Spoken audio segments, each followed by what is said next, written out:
Mayong buntag, mayong udto, may isang gabi, tibuok kalibutan, at nga mga kaigsuonan nga kanunay nga nagpaminaw nining atong tulumanon pagdating kay sa kamatuoran.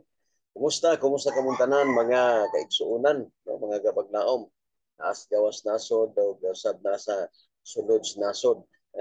Dili sulod sa Philippines, mga kaigsuonan, no? O atong pasalamatan ang Ginoo mga paglaom tungod kay naghatag na subject panahon alang sa pagtuon sa iyang pulong. Pagampo sa ta. Talay ko may mga Diyos, salamat kay Ginoo sa imong kay sa imong pagtutuban ka namo. Kaya kami kaalam kay balo, salamat sa pagtubag sa ngalan ni Jesus. Amen. Mga kigsunan na dirita sa atong dulumanon pagdating kay sa kamaturan, pas dili pa ta hingpit nga magsusi nini atong kumusta atong mga suking tigpinaw labi na sa atong mga sponsor. Usa sa atong mga sponsor mga kaigsunan Robert Maluya, kauban sab nila ni Badi no Joseph Revilla ug sa uban pa mga kaigsunan ni silang Sir Dandoy ug Brother Randy Cabilo. Tanan nato nga mga tigpaminaw dias gawas nasod. Maayong buntag udto gabi depende sa inyong pagpamati. Depende sa lugar ninyo diya mga kaigsunan.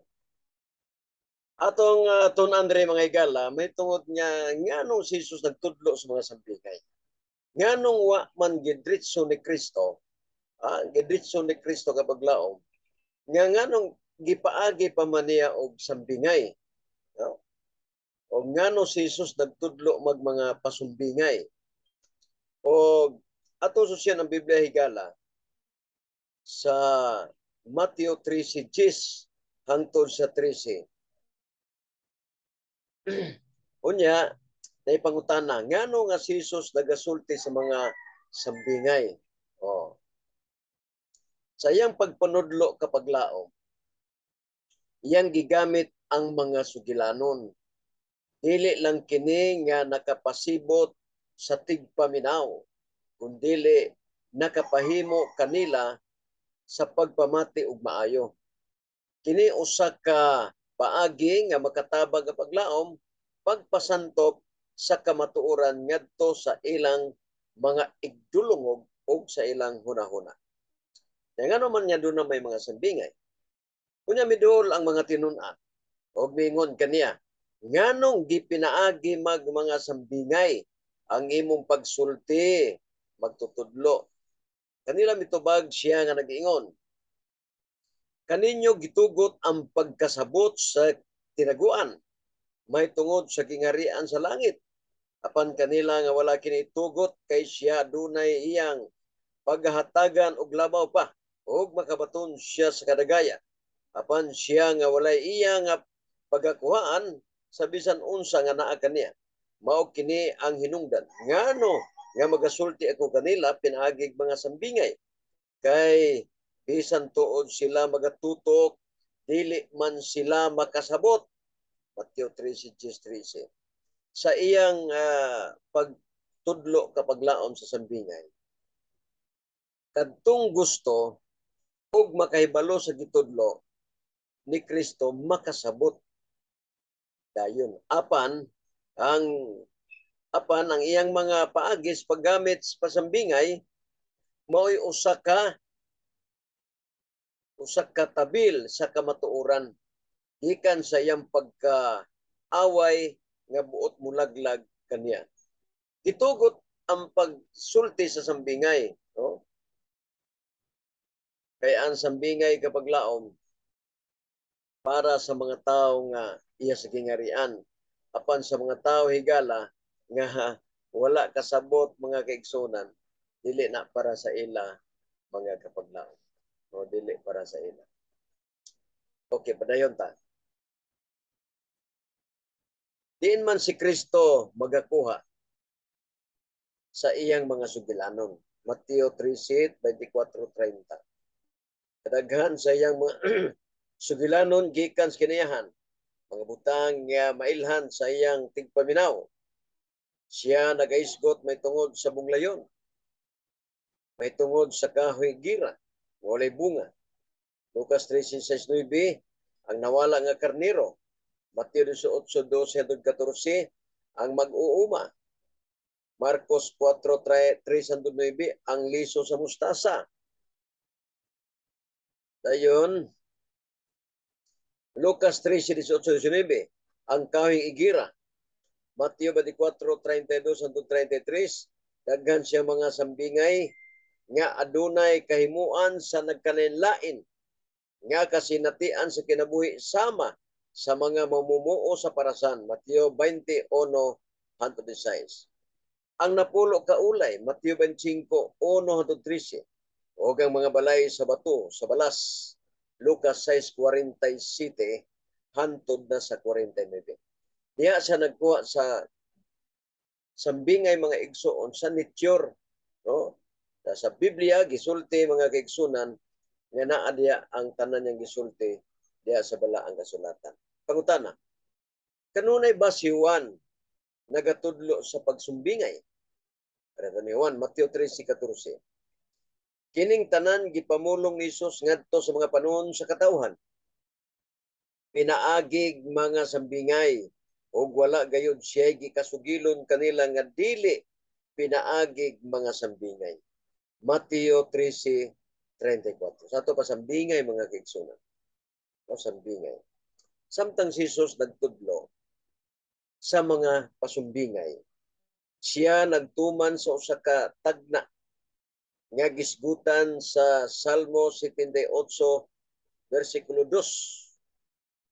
Sa diin si David mga kapaglaom, nagtagna kanhi sa paggamit ni Kristo niining paagiha sa pagpanudlo. Salmo 78:2. Daan na nang gisulti kapaglaom no sa Biblia higala. Nga ang Biblia nagsulti gyud mga kaigsunan nga labi na dito sa Daang Testamento nga naay mga gigamit pud sa ilang panahon ang pulong higala nga sambingay, no? Sambingay. Pero ang pangutana, sa pagsabot sa kamatuoran, unsang mga prinsipyuha ang gisgutan ni Jesus? Ato nang mabasa sa Juan 7:17. Kung tuyoon ni bisan kinsa ang pagbuhat sa kabubuton sa Dios, nan iyang may baluan.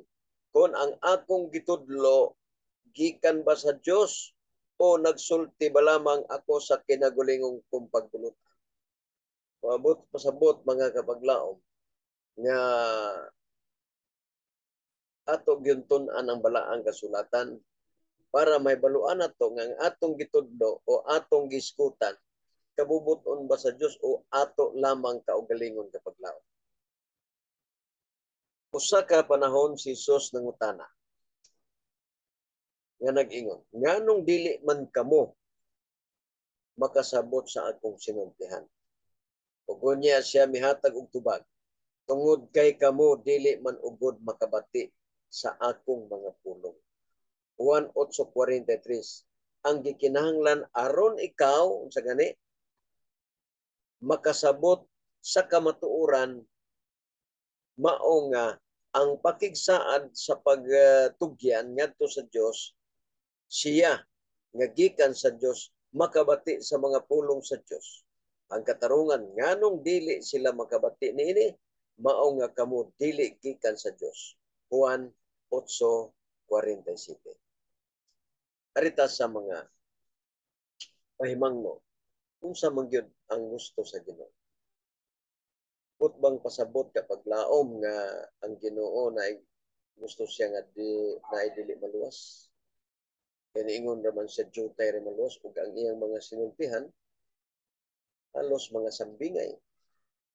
Kaya matod pa sa atong gitun-an, kaya ang sambingay gipasabot nga ang makasabot kadto lang angayan sa kingarian sa langit. Apan ang dili kasabot kadto lang dili angayan sa kingarian sa langit. Unsa may ipasabot ana higala. Tungod kay kung dili ipaagig sambingay, matod pa dili magputuo sila. O dili sila mutuo. Nga matod pa ni Ginoong Hesus, bisan pa ang patay mubalik. Makig-istorya sa ila, di gyapon na sila mutuo. Ito pasabot. Kahit gid patuhuon ang mga Hudiyo mga igsoon. Mao na nga gipaagi niya sambingay para nga mangutana ang mga Hudiyo nga unsa may gipasabot ana magtutudlo. Mao na nga gipaagi og sambingay igsoon. Dili kay aron dili ta maluwas, kundi aron kita mga luwas igsoon kay mangita man tagpaagi nga makasabot sa sambingay. No, matud pa sa atong gitun-an, walay gisgutan, wala nagsulti si Kristo ug dili niya ipaagi og sambingay. O, mo na nga sambingay gud mga igsoon. Okay, ato nang natubag ang pangutana ngano nga ang Ginoo ipaagi niya sambingay. Ato nang natubag mga igsoon kay ang atong porsyon karon mao ang pagtubag sa pangutana, no? Salamat sa inyong pagpadalingon. Mag-amputan. Dalaygon nga Dios, salamat kay Ginoo sa kay. Salamat sa inyong pagpatiguban. Hinaot kami nga mag-iusa ka tanan, labi ng katapusan ato. Ang tanan namong mga viewers, mga sponsor. Salamat sa pagtubag sa ngalan ni Jesus. Amen. Mga kapaglamo na kita igong panahon, ako mag-ingon nga kita mahimo sa pagpakipatok sa kamatuoran kundili pagdapig sa kamatuoran. Mayong hapon, buntag, pugto, tibuok, kalibutan, ug may gabi. Ang Diyos magapanalangin.